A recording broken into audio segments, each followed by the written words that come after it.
Hey Scandal Squad, welcome back to the channel. Before we get into it, please hit that like button. Now let's get into the mess. So TMZ just released an audio clip that was played today as evidence, and it's Diddy talking to the Jane Doe, you know, his ex-girlfriend, whatever you want to call it. And he's basically telling her she needs to get back on her job. Well, no, he says you need to get back on your job. And I'm saying your job because I remember growing up, I don't know, you know, in some black households and families, I know in my family, when people said, girl, you better get on your job, my parents would tell me that if I wasn't doing my homework or cleaning up my room, they'd be like, girl, you better get back on your job, or, you know, or it will be consequences. They didn't mean literal work. So I feel like they're trying to say that he was saying that she was like a sex worker, saying job, well, saying job. I don't know. But anyway, y'all, we're going to listen to the little video, but let me get through this article real quick, and then y'all tell me what you think. Diddy was apparently about to ghost his then girlfriend if she didn't get back on her job, calling her out in an annoyed voice message played for the jury in his federal trafficking and racketeering trial in New York City.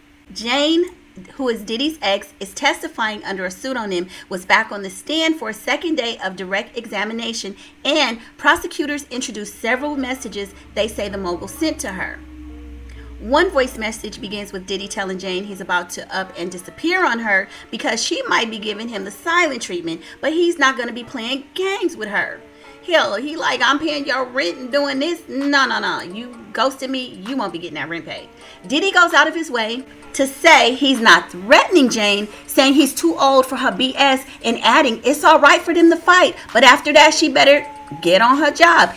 Basically, in my opinion, my interpretation is he said, we could have a little disagreement, go back and forth, but then, girl, you best to get back on track and let's get over it. And I'm not excusing his behavior, but I'm just interpreting what I hear from what they're saying.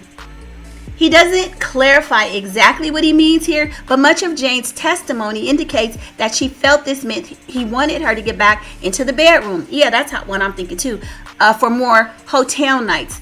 Diddy and Jane's term for Freek Offs. No, I thought that was him and Cassie's terms for Freek Offs, okay? In another phone call, Diddy tells Jane he's allowed to hang out with whomever he wants, including other women, and he's not going to apologize for what they do. While he says a recent interaction with the woman was a totally platonic workout, Diddy tells her he can have relations with whomever he likes. Remember, Heffa, I'm single, okay? That's basically what he told her. Diddy also tells Jane she doesn't know how to move on from petty slights, saying he already sent her flowers. Girl, I already sent you some flowers. You still tripping? So she can't be upset with him that he sent flowers to another girl. As you know, Jane testified Friday about the Freek Offs. She says she's participated in with Diddy from May 2021 up through August 2024. Y'all know Diddy was still having a freak out on that right when they arrested him. He has still been doing Freek Offs in that hotel room. Telling the jury she often took pharmaceuticals for their situations, their little freak off energy, and to numb the overwhelming nature of the experiences. So she kind of just wanted to black out or zone out so that she could go through with the humiliating, disgusting, horrible things that he was making her do, that she was doing to get her rent paid. She says her pelvic area was frequently sore after the Freek Offs and talked about other medical issues she suffered during the relationships. Girl, oh yikes. Like urinary tract infections, nipple infections, lower back pain from different sexual positions she was in for hours. Y'all remember, these were marathons. This ain't like normal stuff that people do maybe a good few hours. Like this was days, okay? Jane says she felt she needed to keep participating in the Freek Offs because Diddy paid her rent. There you go, baby. No. You were talking about living in a $10,000 penthouse.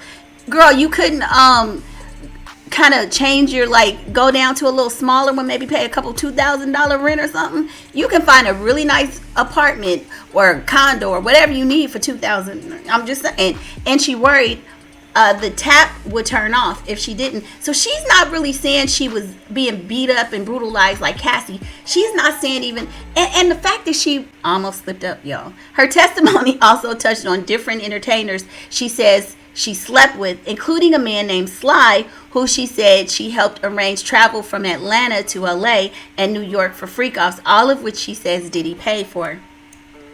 So basically they're trying to set him up, or they're trying to prove, that he was paying people for the to go across state lines. I believe it's the Mann Act. That's the one that they're trying to get him on.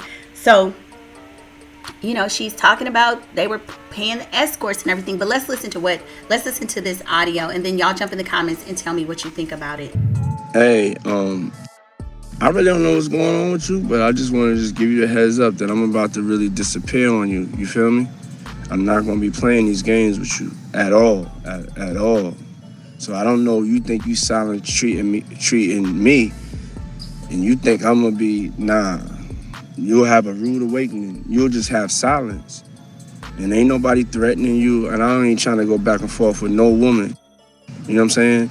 I'm telling you, I ain't got no time for no games. Where my life is at right now, I don't have no time for no games, baby girl.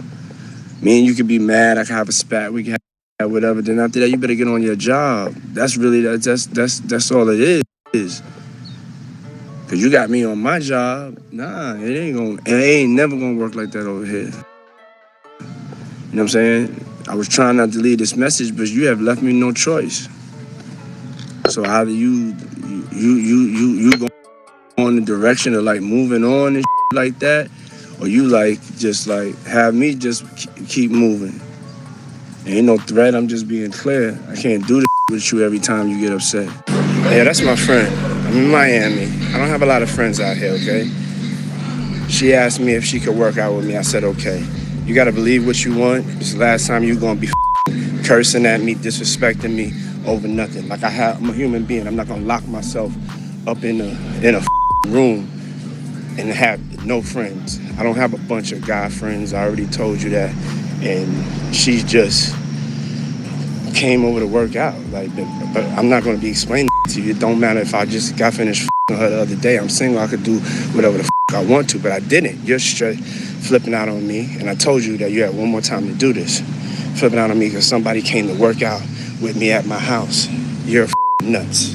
So be sad, go crazy, do whatever the you want to do. Okay, I don't deserve you. I don't deserve being honest with somebody, and then every time they see somebody around, they like, I'm doing something. I'm working out. Girl, I done sent you flowers already. Ain't nobody talking about that in the past? That's what I'm talking about. You don't know how to just move on. How can somebody like have a relationship with you, even as a friend, and you don't know how to move on? You go to like it just goes crazy. Just stop. I'm saying, let's move on. And my tone is like this. I'm just waking up.